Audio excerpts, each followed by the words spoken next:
Earlier this week, the New York Times ran a large piece about our company and the way that we help defendants mitigate and prepare for sentencing.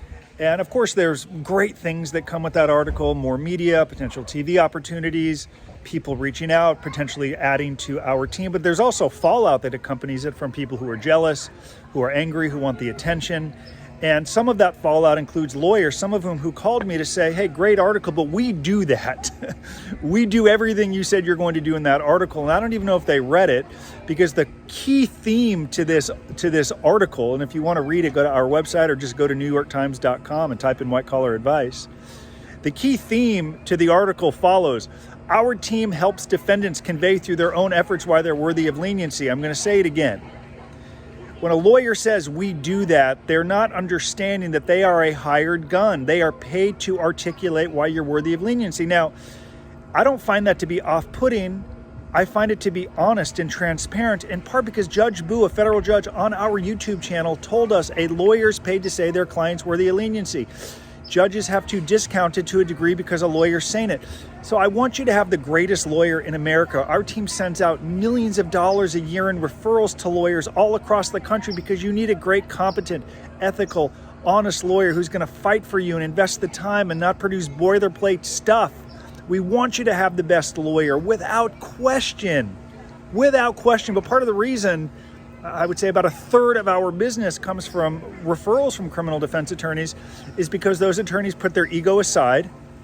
They don't have God complexes, and they recognize as they are paid to do certain things, yet they know their client, through their own efforts and their own words, needs to demonstrate why they're worthy of leniency. That's what people miss when they say, well, I do that as the lawyer. No, that's not what you do. I'll share a story with you. About 6 weeks or so, and I mentioned this story briefly in a podcast.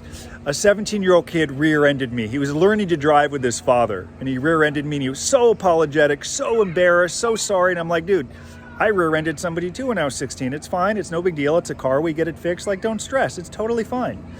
And the next day, his father called to say, I'm so sorry. Whatever it costs, we'll fix. I said, it's no big deal. It's fine. You have a great, great son there.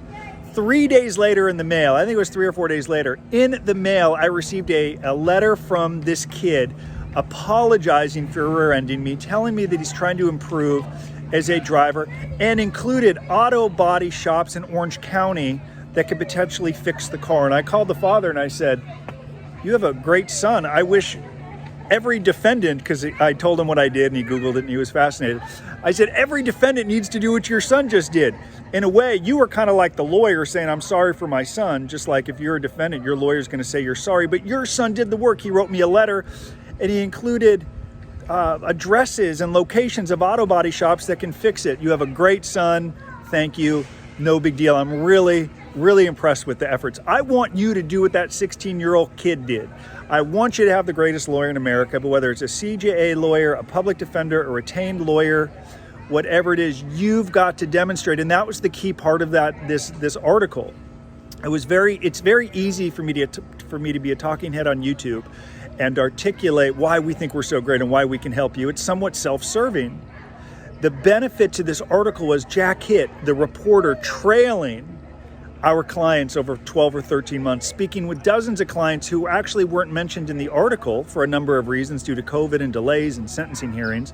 But two specific clients, Stanley Benton, the rapper known as Stat Quo, and Hugo Mejia. Jack was intimately involved in this process through the sentencings, getting the transcripts. And as you'll see from Stanley Benton, when you read the article, great mentor to me, Stanley's co-defendants were getting 2.5, 3 years in federal prison. He got probation. In fact, the judge said that the Times, I don't even think, believed it when Stanley told it to them. They had to order the transcripts from the sentencing hearing. The judge said, why are you even here? I don't even know if you should be prosecuted. And as Stanley said in the article, she heard my story. So I want all of you to understand the role of a lawyer. I want you to have the best lawyer. They're great. If you need one, we'll refer you to one that is not narcissistic, that does not have a God complex, that is welcome to the opinions of other people, that wants to grow a great team, that first and foremost recognizes their highest value is getting you the shortest sentence in the most favorable institution. And you know what? Occasionally there should be some dissension. There should be some frustrations. There should be some disagreement, because if not, if you have everyone that's pleasing, afraid to talk to the lawyer, afraid to ask tough questions, you'll spend the rest of your life with a great deal of regret, or you can deal with a little bitty, itty bitty pain right now and ask tough questions and prepare. I want you to make that choice. I want you to invest the time through your own efforts to show why you're worthy of leading. That's what Hugo did. Guidelines were 57 to 72 months. He got 36 months. Stanley was looking at a term of imprisonment, got probation.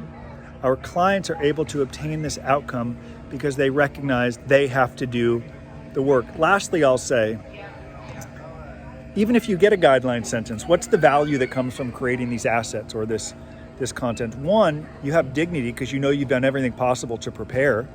There's dignity in that. You'll never wonder what if. On my podcast, I'm going to bring on my best friend, Brad Fulmer, who played in the big leagues for like 9 years. And I'm going to go to the 20th anniversary of the Angels winning the World Series. And I always used to say to him, dude, like, why do you work so hard? The season just ended. You're back out there running tomorrow and hitting. He said, this is all I have. I don't want to look back on my life, whether I make it or not, and say, what if I did that? Learn from that. Learn from Stanley and Hugo, who invested the time. Because I can tell you, even if Hugo got the 57 months or if Stanley got 24 months, they still would have said, I did everything I could to prepare, and there's dignity in that. Work hard, read this article, and if you'd like to speak with our team, we're available.